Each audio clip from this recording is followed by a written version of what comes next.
Продовжується прямий ефір на телеканалі АТR. Мої вітання. Мене звати Олег Борисов. І наступну годину буду з вами працювати у цій студії я. Одразу хочу привітати гостя цієї години в нашій студії. Це Сергій Гармаш, журналіст. Я вас вітаю. Добрий день. І будемо сьогодні саме цей блок години оговорювати ситуацію на Донбасі, безпосередньо в зоні АТО і в Луганську.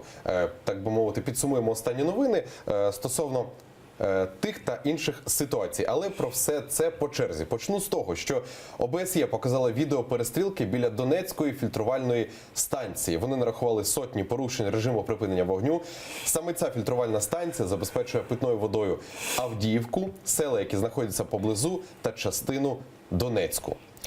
Це відео зараз можете бачити у полі вікнах в ефірі телеканалу АТР. Ось це одразу скажу прискорене відео і нарізки одразу саме цих обстрілів. От, пане Сергію, до вас питання наступне. От, взагалі, Донецька фільтрувальна станція, вона внесена до Мінських угод як один з найважливіших об'єктів для життєдіяльності населення.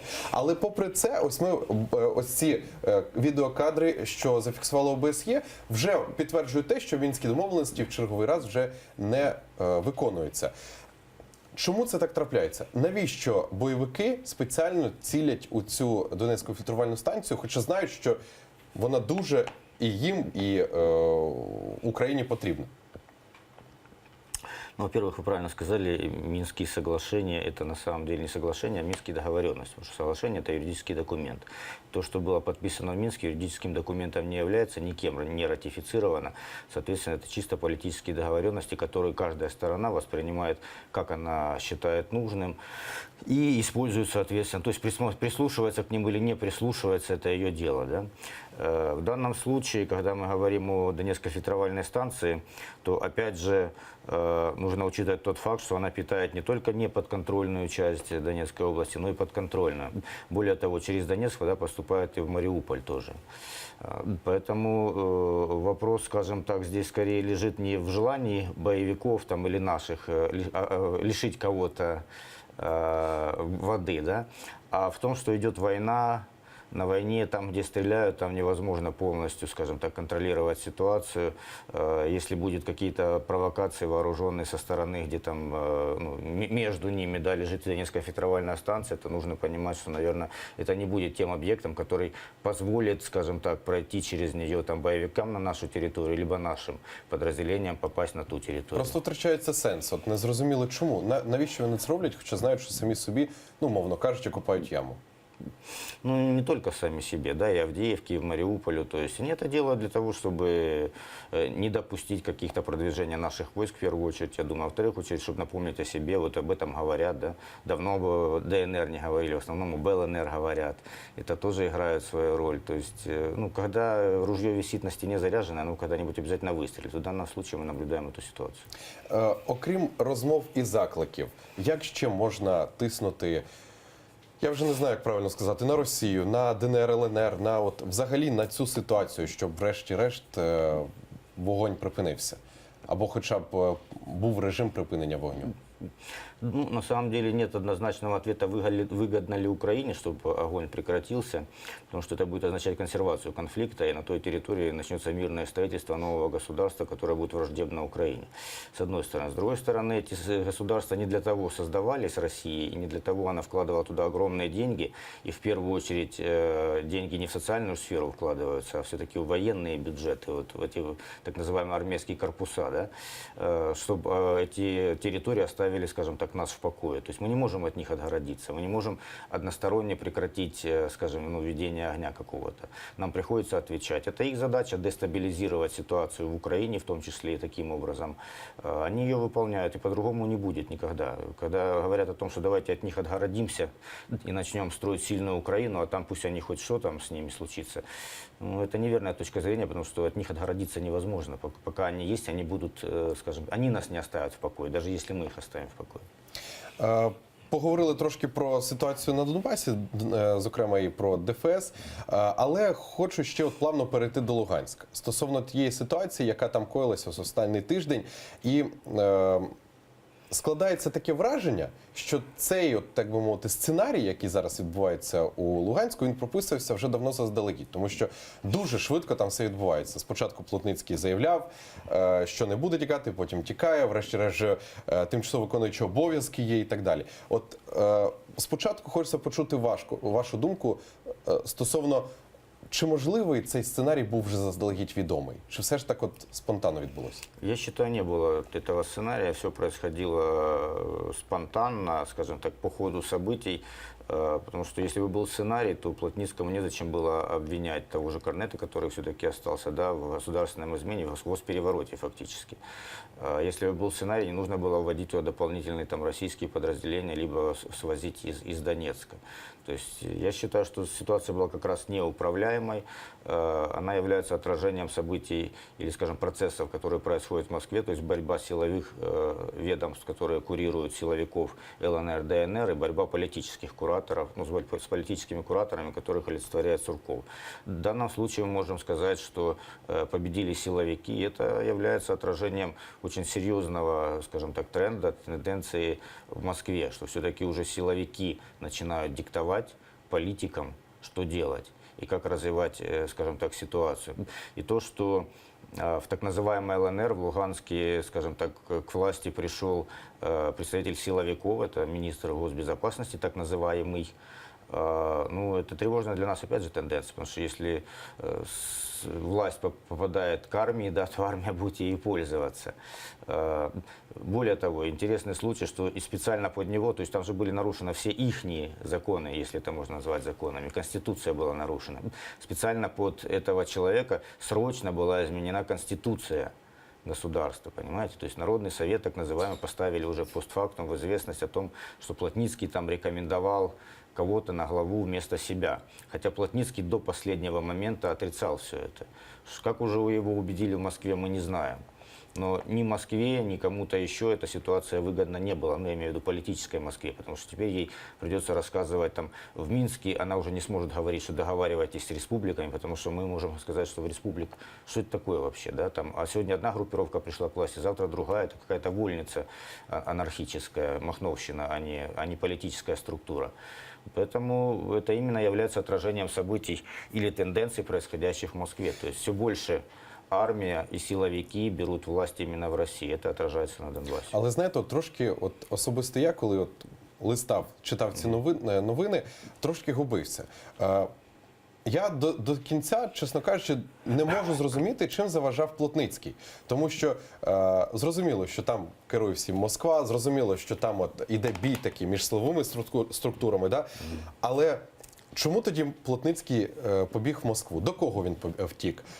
До кого втік тоді, якщо не Плотницький, Корнет, да? В такому випадку? Ну, тобто, я просто не розумію, хто до кого тікає і хто, ну, умовно кажучи, під чим крилишком лежить. Ну, знаєте, от, просто логічно. Я трошки гублюся в цьому. Силовиков курирует ФСБ, и свои интересы имеет там армия, то есть Генштаб, ГРУ, подразделение Генштаба.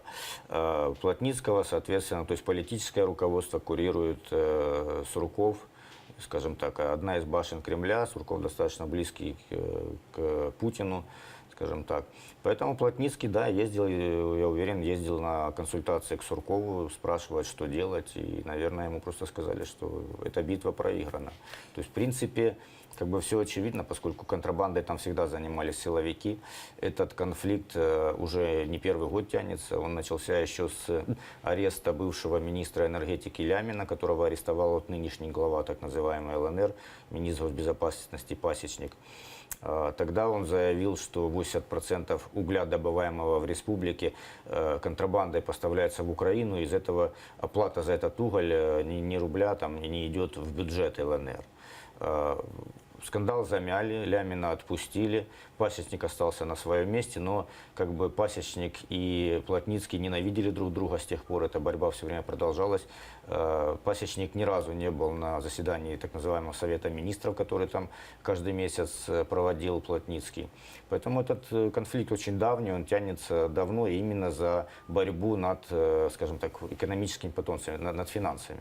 Є взагалі така ймовірність, що Плотницький повернеться до Луганську? Ну, это вопрос уже, знаете, такой психологический, личностный, да, какой человек. Сможет ли он вернуться в Луганск и работать там под руководством своего врага? Потому что там была информация, что Плотницкого назначили представителем в Минске, поскольку он является одним из подписантов минских договоренностей. Но, с другой стороны, была информация, что Пасечник поручил Дейнега, нынешнему так называемому министру иностранных дел, представлять интересы республики в Минске.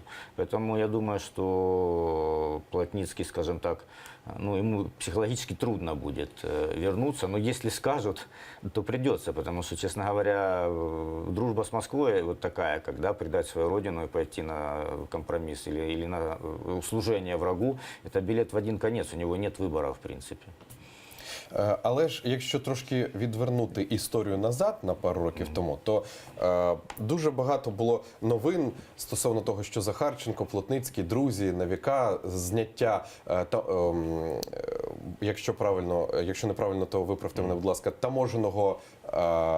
таможеної межі, да, кордону, тобто економічна повністю одна держава. Але в який період це все змінилося? Чи все ж таки це було замилювання очей таке? Что існує дружба між Нужно говорить о том, что вообще Донецкий и Луганский всегда исторически друг друга недолюбливают, скажем так. Опять же, из этого я делаю вывод, и что это, ну, вот сегодня разговоров много об объединении ДНР и ЛНР. Я очень сомневаюсь, что это произойдет, потому что для луганчан это будет просто оскорблением, таким плевком в душу, и может непонятно как вылиться еще. Хотя все может быть, потому что в Москве, в принципе, все равно, что там у кого в душе. Но дружбы между Захарченко и Плотницким никогда не было. Это, честно говоря, никогда и не скрывалось. Они установили эти таможни, границы между своими республиками. Они делили там между собой и финансовые потоки, и контрабандные потоки. Поэтому со стороны, скажем так, ДНР, вот та реакция, которая была, когда они фактически пришли на помощь одной из сторон, устроившей госпереворот в соседней братской так называемой республике, она закономерна. И здесь говорить о том, что там что-то изменилось, нет, дружбы никогда не было. Всегда была антипатия, недолюбливание.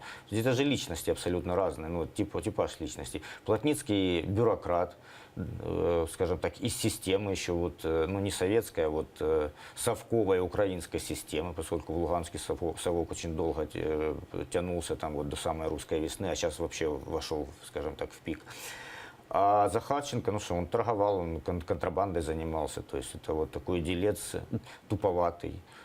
Ну, это не оскорбление, это характеристика. Если те, кто мониторит его выступления, то это очень заметно. Ну, человек, который говорит, что у него бабушка в Рейкьявике сидела в концлагере, как бы это само по себе говорит о его личности.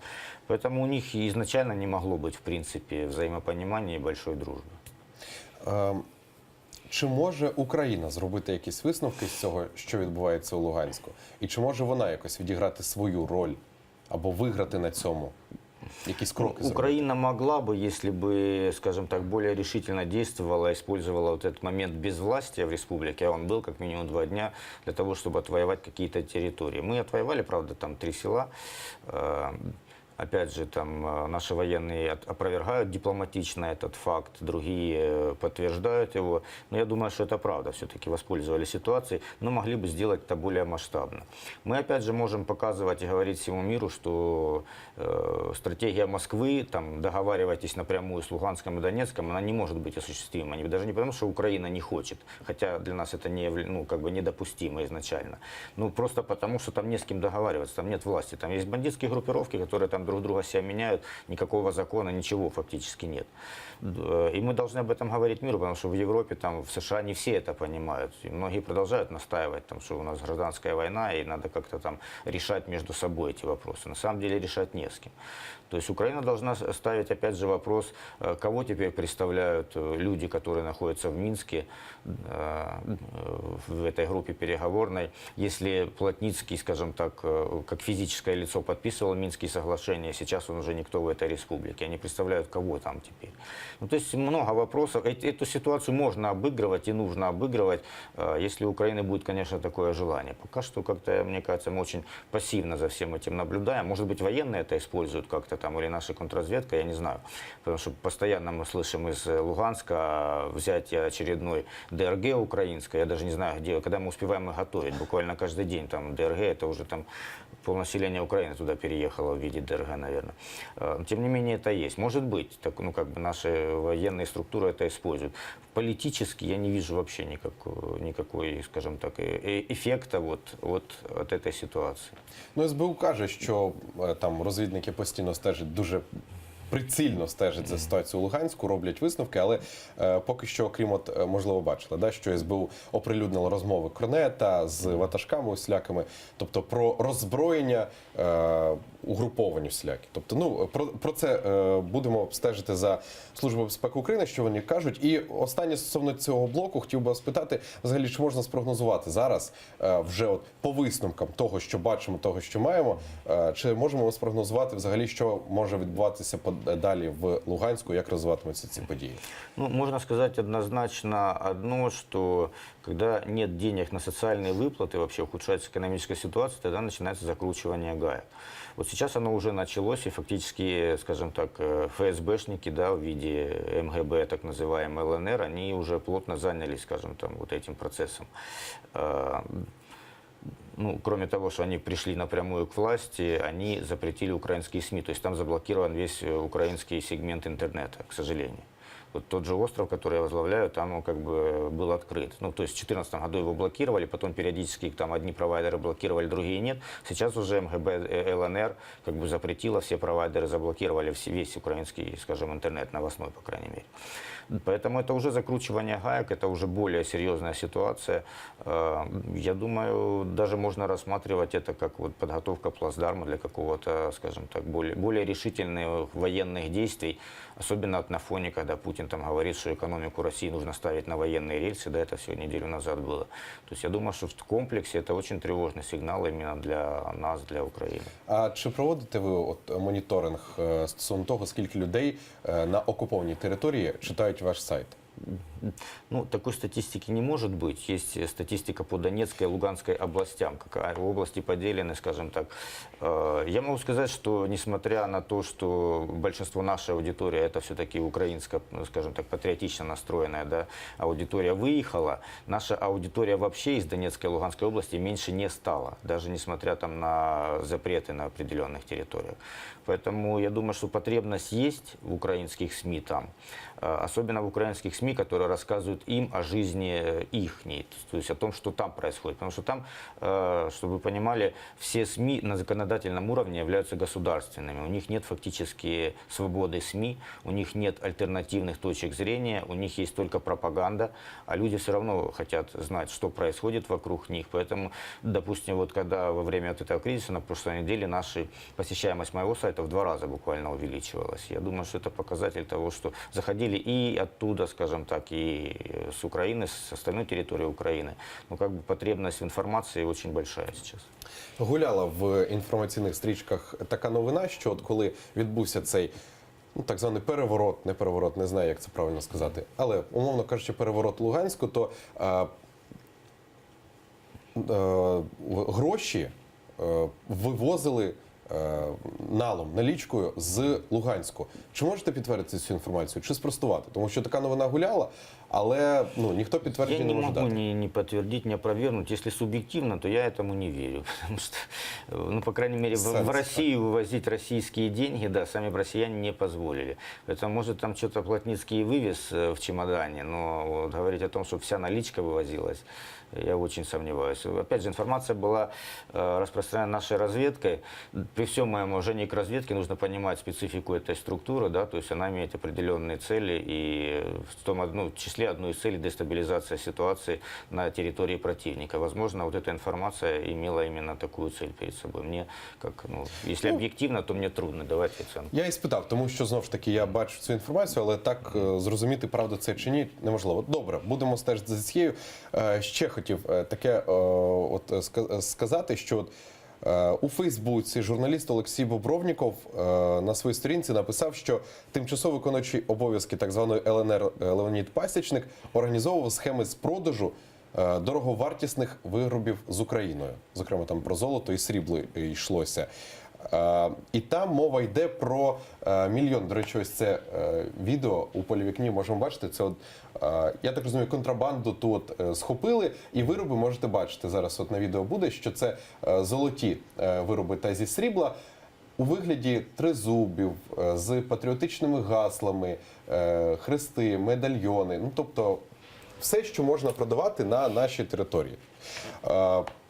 Розкажіть, будь ласка, до речі, забув сказати, що мова йде про мільйони. От саме ця партія 3 мільйони гривень коштувала. Це знову ж таки за інформацією журналіста Олексія Воронікова.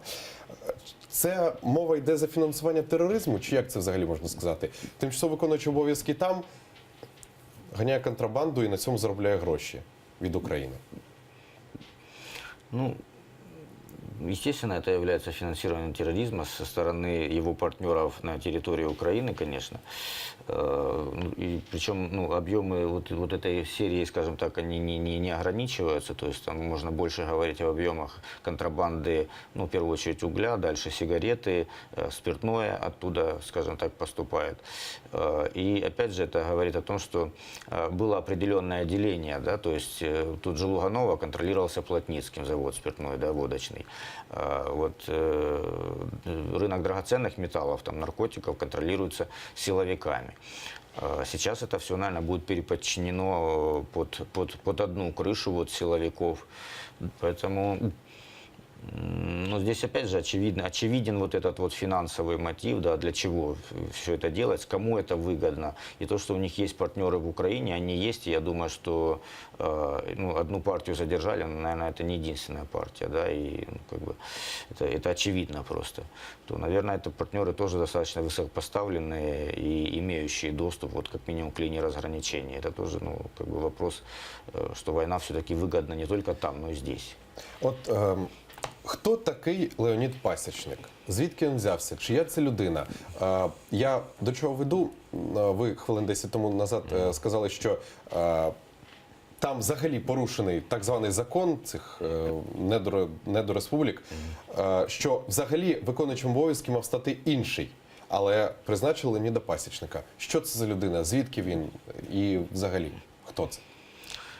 Я подробно его биографию не изучал, знаю, что он из семьи военных, он отличился во времена Ющенко, когда задержал какую-то крупную контрабандную партию в Россию, опять же, и получил какую-то государственную награду украинскую.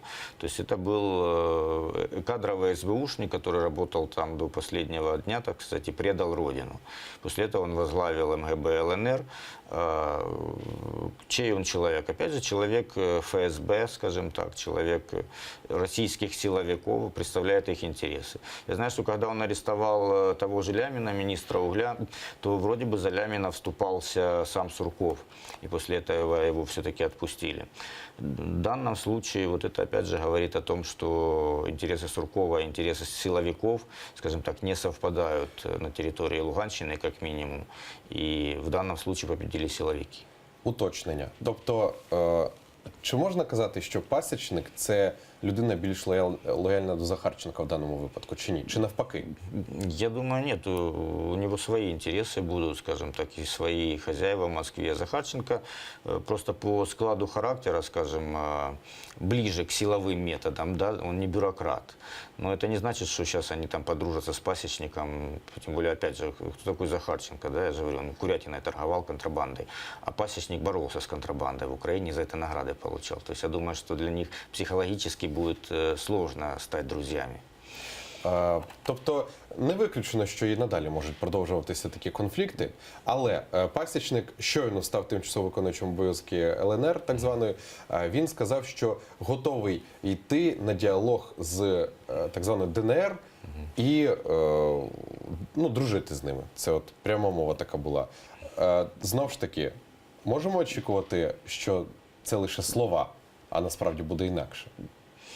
Я думаю, что он сделает выводы и не будет вести себя как Плотницкий, то есть не будет выбрасывать грязь, грязное белье на публику, чтобы об этом все знали и говорили. О дружбе все говорят, мы же тоже со всеми дружим, да, поэтому это, я считаю, это дипломатический, так сказать, реверанс обязательный в данном случае, независимо от того, что думает Пасечник. Хотя он, опять же, он обязан ДНР в какой-то степени, когда они прислали там свои группировки в поддержку Корнету. Корнет в данном случае оказался все-таки человеком Пасечника, он и был, собственно, человеком Пасечника. Поэтому, наверное, будут отношения лучше, чем были у Захарченко Тимошенко и Плотницкого, но я бы не сказал, что они там совсем уж срастутся, и у них там будет один интерес, борьба за идею русского мира, и не будет денежных интересов. Там, где деньги, там всегда будут конфликты, и они будут делить и территорию, и финансовые потоки точно так же, как и раньше. Чи можемо взагалі очікувати якісь зміни стосовно обміну полоненими? Тому що бачимо кардинальні, радикальні зміни у так званій ЛНР і взагалі конфлікти. Чи можуть вони вплинути на обмін полоненими у нас тут? Знаете, вот судьба с этим обменом, она непонятна и даже и без, скажем так, вот этих событий в Луганске, поскольку это все равно вопрос, ну, в первую очередь, шантажа Россией, Украины, да, это вопрос избирательной кампании Путина, которому выгодно было показать, что он умеет решать вопросы, там, миловать и казнить, да, людей в данном случае, миловать. Это вопрос, опять же, поднятия на поверхность политическую Медведчука, который стал инициатором вот этого диалога Путина с главарями республик. То есть его тоже как бы прочат поднять в Украине, ну, то есть, я не знаю, в составе партии какой-то, наверное, он либо его жена будут заниматься публичной политической деятельностью, по крайней мере, так планируется, видимо. Поэтому здесь целый комплекс, скажем так, вопросов, которые привязаны к вот этому обмену пленными.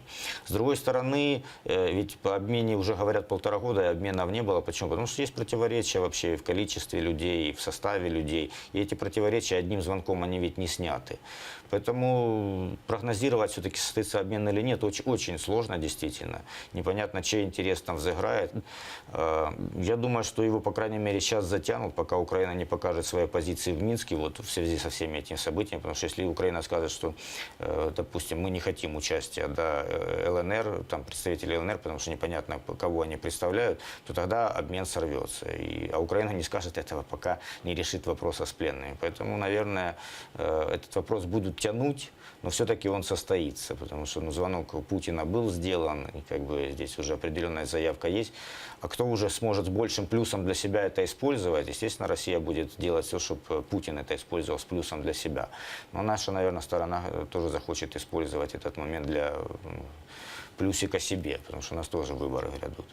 Ну, я надеюсь, что все-таки процесс состоится. Другое дело, опять же, сколько людей потом опять будут хватать, скажем так, и помещать за решетку для того, чтобы потом спекулировать на этом вопросе. Потому что этот процесс может быть бесконечным. Почему часто на Западе не ведут переговоров с террористами? Потому что, чтобы не стимулировать их к дальнейшим преступлениям, да, к дальнейшему захвату заложников и т.д. Мы, к сожалению, это делаем. То есть я, с одной стороны, понимаю родственников там, людей и тех людей, которые там находятся. Но, с другой стороны, если смотреть объективно, то, ну, процесс может быть действительно бесконечным. То есть эту проблему нужно решать, а не вот так вот пошагово там торговать людьми, як ми це робимо. От хотів ще таке сказати, що за інформацією СБУ на підмогу так званому міністру МВС Корнету приїхали бойовики приватної військової компанії «Вагнера». До речі, бійці з цієї компанії неодноразово нагороджувались державними нагородами за особистими неопублікованими наказами президента Росії. Що це за особисті неопубліковані накази? Чи відомо вам? Ну, давайте говорить о том, что вот эта частная компания, так называемая военная «Вагнер», на самом деле не частная уже давно. То есть это просто название. На самом деле она полностью подчиняется Кремлю, то есть руководству России. И, естественно, она принимает участие во всех, скажем так, конфликтах, которые Россия создает по границе вокруг себя, да, для того, чтобы поддерживать свой вес вообще в мире и быть геополитическим игроком. Поэтому я думаю, что бойцы этой компании, ну, не думаю, а знаю, это всем известно, в принципе, принимали участие и в агрессии России на Донбассе, и в Крыму обязательно, и в Сирии. Вот за это их награждают. Там, где России, как она говорит, нет, а есть какие-то люди, которые почему-то действуют в ее интересах, вот там вот это, наверное, за это они получают награды. Хто такий взагалі Корнет? Украинский мент классический, извините за выражение, который, скажем так, всю жизнь служил, собственно, кошельку, там, каким-то покровителем региональным, да. У нас же всегда милиция служит региональной элите, а не государству. Вот в данном случае вот это классический представитель такой ментовской вот натуры, который предал родину, как и большинство милиционеров, к сожалению, Донбасса, оставшихся там, и служит сейчас, скажем, за большую зарплату. От цікаво дізнатись, чим Корнет так приглянувся Москві? От за що? От, Я не думаю, что приглянулся, честно говоря, в Москве все равно, там, корнет или подполковник, скажем так, или ефрейтор.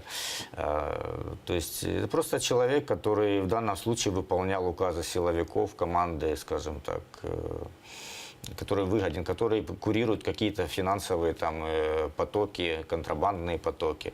Я же говорю, борьба-то не между Плотницким и Корнетом там, или Пасечником, борьба в Москве за финансовые потоки между башнями так называемыми Кремля, да? Ну, то есть между ФСБ и политиками. Вот где борьба идет. А Корнет, там, Плотницкий, это вот такое, знаете... Тобто, чому підтримали Планктон. Корнета, так сказати, нереально, да, одразу? Тобто, з яких причин? Поддержали, потому что, опять же, просто силовики в Москве сейчас имеют больше веса, скажем, и больше возможностей, чем так называемые политики, там, идеологи. То есть уже война диктует образ жизни. Знаете, сначала Путин взращивал дракона, которым можно пугать соседей. Теперь уже дракон может пугать и Путина, потому что если его не кормить, то он может сажать своего хозяина. В данном случае это классический пример.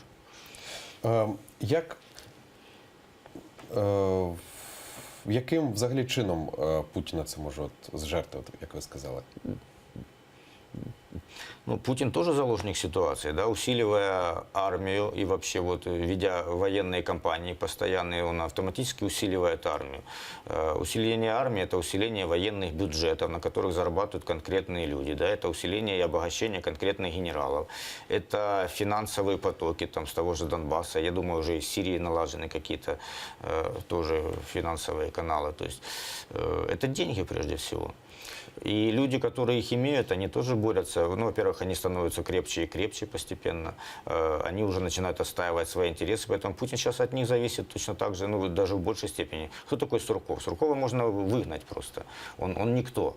А вот генерал, за которым стоит конкретная, там, или ФСБ, да, за которым стоит коллектив людей, обладающих властью и все прочее, с ними нужно считаться. Вот в данном случае мы видим пример, когда Россия превращается постепенно в милитаризованное государство диктаторского типа. Правда, скажем так, диктатор может оказаться на самом деле просто марионеткой в руках уже других людей, которые принимают решения, вот, скажем так, не считаясь ни с какими правилами. То, что произошло в Луганске, это как раз такой случай, когда никакие правила на них не действовали. Они просто нарушили Конституцию, поменяли ее тут же. Они поставили, скажем так, непонятного человека, который не имел никакого права там быть. То есть никакие правила не работают. Не работают они у тех людей, которые знают, что все в этом мире решает только сила. И они ее олицетворяют. Все. Ми знаємо, як у нас в Україні у засобах масової інформації розкривається тема ситуації в Луганську. А як ця тема розкривається там, в Росії? Чи моніторили ви? Ну, публикации были. Сегодня, да, как раз я смотрел обзор российских СМИ. В основном это подается российскими СМИ как, скажем так, ну, они все умеют перекрутить в свою пользу. Они подают это как свидетельство того, что все-таки Луганск и Донецк – это самостоятельные республики, независимые от Москвы. Соответственно, опять же, как бы, вот они являются субъектами, Москва все не решает, и даже Путин все не решает. То есть они подают так, как им это нужно. Но это выглядит сегодня смехотворно, потому что пока граница открыта, скажем так, говорить о том, что Москва ничего не решает, ну, просто нельзя. Пусть закроют границу, тогда уже можно будет говорить, что это самостоятельные республики, и, ну, как бы, это уже будет совсем другая политика.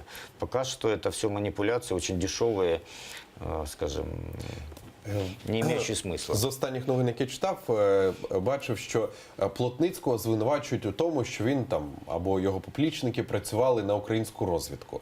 Ця новина ще вирує? Така версія ще існує от у російських ЗМИ? В нее никто и не верил, особенно российские СМИ. Это в Луганске распространяли эту информацию, причем на официальном уровне. Корнет заявлял о том, что руководитель администрации Плотницкого Тейцман является там, чуть ли не агентом, там, глава так называемой государственной телерадиокомпании и руководство охраны Плотницкого Селиверстова, который, кстати, является гражданином России, то есть россиянин. Это абсолютный абсурд. В это, я думаю, никто не верит, и в России в первую очередь. Поэтому, знаете, это так, ну, нужен был повод, скажем так, обосновать как-то свои действия, захват власти фактически. Вот они его так обосновывали. Опять же, нужно отметить, что Плотницкого в этом ни разу не обвиняли. То есть, если Плотницкий сразу сказал, что Корнет преступник, и он совершил государственный переворот, то есть он расставил точки над «и», то Корнет ни разу не сказал, что Плотницкий является преступником. Он говорил только об окружении Плотницкого. Вот сейчас, когда Плотницкий уже ничто, скажем так, тогда сейчас, возможно, на него начнут выдвигать какие-то ну, скажем, обвинения там в чем-то. Я думаю, что поводов действительно там достаточно, если они смогут, получив власть, получить доступ к информации. Ну, это уже другая история, в этом уже нет смысла сейчас для нас, по крайней мере. То есть, что там будут говорить про Плотницкого, уже нам это не интересно. Не цікаво і невідомо взагалі доля Плотницького. Ну, честно говоря, она меня сильно и не интересует. Я думаю, что он немножко отдохнет, а потом будет, как там Стрелков или еще кто-то там лить гадость на руководителя республики, либо тактично молчать, чтобы просто не умереть после чашечки кофе, как это было с его предшественником Болотовым. До речі, дуже багато блогерів, журналістів пишуть саме от такий розвиток подій. Стосовно того, що от вип'є каву, Ну, это обычный стиль, скажем так, работы ФСБ, поэтому нетрудно это прогнозировать. Но опять же напомню, что Плотницкий является подписантом Минских соглашений, что в какой-то степени, причем как частное лицо, не как глава республики, что в какой-то степени является его индульгенцией, его гарантией безопасности. Что пока Москва заинтересована в Минске, а я думаю, что еще год где-то будет эта волынка тянуться, она будет его, скажем так, держать где-то там при себе, на всякий случай, но живым. І у нас лишається 5 хвилин до кінця ефіру, і маємо можливість зараз скайп-зв'язком почути і побачити Сергія Іванова, це журналіст. Пане Сергію, вітаю вас. Добрий день. Дякую дуже, що вийшли до нас в ефір на зв'язок. Пане Сергію, до вас буквально 2 коротких питання. Перше, знаємо, що ви особисто були знайомі з Корнетом. От хочеться почути саме ваш коментар. Хто це такий взагалі? Хто такий Корнет? От просто розкажіть. Ким він був? Насправді ніхто.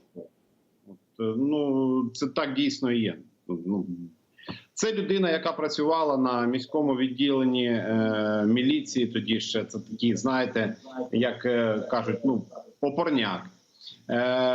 В місті Луганську від жовтневого райвідділку, де я працював в жовтневій прокуратурі слідчим. Відповідно, коли на його території траплялося щось там на кшталт вбивства, зґвалтування, які тоді ще були підслідні органам прокуратури, ми перетиналися. Він був таким звичайним дрібним опером. Я здебільшого мав справу, звісно, що з його керівництвом і таке інше. А він був дрібним опером. Після того, як потім я там працював вже на більш-менш керівній посаді заступника прокурора району, і він лишався так само там десь поза увагою. Тобто він був опером карного розшуку і все. А потім він опинився на посаді в кримінальній міліції у справах неповнолітніх. І, як кажуть мої джерела з органів внутрішніх справ Луганської області, саме там він налагодив бізнес. Який бізнес? Підкидувати 5-6 грамів марихуани неповнолітнім, а потім вимагати з їх батьків гроші. За що згодом трохи був вигнаний, звільнений з посади з ганьбою. Це те, що... Пане Сергію, вибачте, що перериваю, у нас 30 секунд буквально ще лишається. Коротка ваша відповідь. Чим цей Корнет так приглянувся Москві? І чому за нього так тягнуть мотузку? Коротко, будь ласка. Тому що Москві не потрібні якісь умні, нормальні люди. Москві потрібні невігласи, безпринципні, порочні істоти, які зможуть виконати будь-який наказ. Це ж очевидно. Я вам дуже дякую, пане Сергію, що вийшли на прямий зв'язок. Сергій Іванов, журналіст, був на прямому скайп-включенні. Пане Сергію, Гармаш, журналіст у нас в ефірі.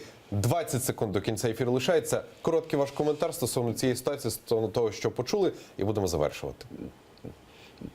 Ситуация такова, какой мы ее видим, нужно делать вывод для нас. То есть для нас вывод какой?